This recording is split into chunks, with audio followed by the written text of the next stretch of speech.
Hi!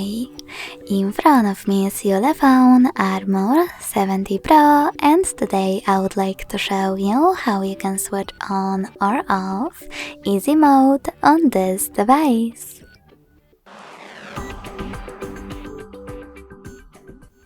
You need to begin by opening Settings and tapping on Display. Following that, select Home Settings and tap on this switcher next to Easy Launcher. So when I do that, as you can see, Easy Mode is now on.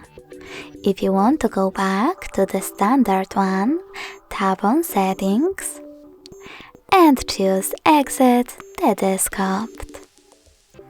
Then wait. Thanks so much for watching. If you enjoyed this video, smash that like button, comment and subscribe. Bye!